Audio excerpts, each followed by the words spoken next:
آج کل جس طرح خودکشی کے واقعات میں آپ نے دیکھا ہے کہ خاطر خواہ اضافہ ہو رہا ہے اور خودکشی کرنے والے نوجوانوں کی تعداد بڑھ رہی ہے اور بالخصوص خواتین کی تعداد بہت زیادہ بڑھ رہی ہے۔ اب یہ جو خودکشی جا کر اپنی جان کو ہلاکت کے اندر ڈال دیتے ہیں، اس کے اندر چند ایک چیزیں ہیں۔ جس طرح اب دیکھیں، خودکشی کرنے والا جو آدمی ہوتا ہے، یا تو وہ ذہنی دباؤ کا شکار ہوتا ہے، یا اس کے رشتوں کے اندر ناچاکی ہوتی ہے، یا وہ ڈپریشن کا مریض ہوگا، یا پھر وہ مالی قرض کے اندر یا مالی معاملات اس کے ٹھیک نہیں ہوں گے، یا پھر آخر میں اگر ہم دیکھیں تو جو شریعت محمدیہ صلی اللہ علیہ وسلم ہے اس میں کمی کا باعث ہے۔ یہ ساری کی جو ساری چیزیں ہیں، جس وقت انسان ان چیزوں کے اندر گھس جاتا ہے، انسان بہت زیادہ اکیلا رہنا شروع کر دیتا ہے۔ اکیلا رہتے رہتے وہ بہت زیادہ جس وقت سوچنے لگ جاتا ہے، تو یہ سوچنا بالآخر اسے خودکشی کی طرف لے جاتا ہے۔ پھر اسی طریقے سے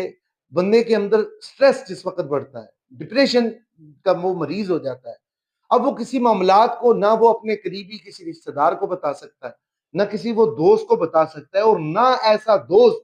جو اس کی اس معاملے کے اندر مدد کرے، رہنمائی کرے، وہ کہے کہ یہ چیز ٹھیک ہے یا نہیں ہے۔ جس وقت ایسا کوئی معاشرے کے اندر اسے دوست نہیں ملتا تو وہ آدمی خودکشی کی طرف راغب ہو جاتا ہے۔ ہماری ویڈیو کا یہ مقصد اور یہ پیغام ہے کہ جس وقت ہم اس معاشرے کے اندر رہ رہے ہیں تو ہمیں معاشرے کے لوگوں کا بھی خیال کرنا چاہیے۔ ہمیں معاشرے کے اندر جو ہے وہ لوگوں کو دیکھنا چاہیے۔ ہم ایک دوسرے کے بازو بنیں، ہم ایک دوسرے کے ساتھ بیٹھیں، ہم ایک دوسرے کی پریشانیوں کو پریشانی سمجھیں اور ان پریشانیوں کو ختم کرنے کی کوشش کریں۔ ہم پریشانی دینے والے نہ ہوں بلکہ پریشانیوں کو ختم کرنے والے۔ خیر الناس من ینفع الناس، لوگوں میں بہترین وہ ہے جو لوگوں کو نفع دے۔ تو میرے بھائیوں، بالخصوص ضلع جہلم ویلی کے اندر اور مظفر آباد کے اندر آپ نے دیکھا ہوگا کہ گزشتہ چند ایام سے جو خودکشی والے معاملات ہیں۔ اب ایک ماں جو اپنے بچے کو روتا ہوا نہیں دیکھ سکتی، جو بھوکا اپنے بچے کو نہیں دیکھ سکتی، اگر ایک ماں اپنے بچے کے ساتھ خودکشی کر رہی ہے تو سوچیں اس پر کتنا بڑا ذہنی دباؤ ہوگا، تو سوچیں وہ کتنی ڈپریشن کے اندر ہوگی، تو سوچیں وہ کیسے مالی حالات اس کے سامنے ہوں گے کہ جس نے اسے مجبور کیا کہ وہ اپنے دو بچوں کے ساتھ دریا کے اندر چھلانگ لگائے اور ان دونوں کی بھی اور اپنی بھی جان کو جو ہے وہ ہلاک کر کے رکھے۔ آخر کوئی اسباب ہے، کوئی وجہ ہے، کوئی ایسی چیز ہے جو اسے تنگ کر رہی ہے۔ میرے بھائیوں، ہمیں اس چیز کی طرف دیکھنا ہوگا، ہمیں اس چیز کو سوچنا ہوگا کہ شاید ہم اس کی مدد کر سکتے تھے، شاید ہم اس کے دکھوں کا مداوع کر سکتے تھے، شاید کہ وہ ان جن تکالیف سے گزر رہی ہے ہم ان تکالیف میں اس کے ساتھ کھڑے ہو سکتے تھے، لیکن ہم نے معاشرے کا فرد ہونے کا حق ادا نہیں کیا۔ اگر آج ہماری کوئی بہن، ہمارا کوئی بھائی اگر خودکشی کر رہا ہے تو اس کی وجہ یہ ہے کہ ہم ایک دوسرے کے دکھوں سے جو ہے وہ لاپرواہی برت رہے۔ تو اصل وجوہات جو ہیں ان وجوہات کو تلاش کیا جائے، ان وجوہات پر کام کیا جائے، اور پھر اس کے ساتھ ساتھ بالخصوص اس پر مہم چلائی جائے،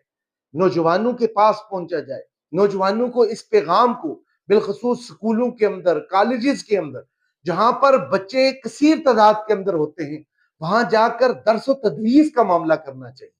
وہاں جا کر بتانا چاہیے کہ کوئی بھی ایسا مسئلہ نہیں ہے کہ جس کا حل خودکشی ہے، کوئی ایسا مسئلہ نہیں ہے کہ آپ اپنی جان کو ضائع کر دیں گے، آپ اپنی جان کو ختم کر دیں گے تو وہ مسئلہ حل ہو جائے گا۔ نہیں، ہمیں اس چیز سے اس معاشرے کو نکالنا ہے۔ اللہ رب العالمین نے قرآن حکیم کے اندر یہ چیز فرمائی ہے کہ تم لوگ اپنی جانوں کو ہلاکت کے اندر نہ ڈالو، اپنی جان کو نقصان نہ پہنچاؤ۔ حضور اکرم صلی اللہ علیہ وسلم کا ارشاد ہے، بخاری اور مسلم کی روایت ہے کہ حضور پاک صلی اللہ علیہ وسلم نے فرمایا کہ جو شخص دنیا کی تکالیف کو مد نظر رکھتے ہوئے اپنی جان کو ضائع کر دیتا ہے یا اپنی جان کو نقصان پہنچاتا ہے، اور اس قدر نقصان پہنچاتا ہے کہ اس کی جان جو ہے وہ ختم ہو جاتی ہے، تو فرمایا کہ اللہ رب العالمین آخرت میں اسے اسی عذاب کے اندر مبتلا فرمائے گا۔ تو شریعت محمدیہ کے اندر جو خودکشی ہے وہ قطعی طور پر حرام ہے۔ کوئی بھی آدمی، دیکھیں ایک فقہی مسئلہ بھی ہے کہ اگر کوئی آدمی خودکشی کر لے تو معاشرے کے جو شرفاء ہیں، معاشرے کے جو معزز لوگ ہیں، انہیں منع کیا گیا ہے کہ اس آدمی کے جنازے کے اندر شریک ہو۔ شریعت نے کہا ہے کہ آپ جنازے کے اندر شریک نہ ہو تاکہ لوگوں کو عبرت ملے، لوگوں کو پتہ چلے کہ یہ جو کام یا جو فیل اس نے کیا ہے وہ اچھا فیل نہیں ہے۔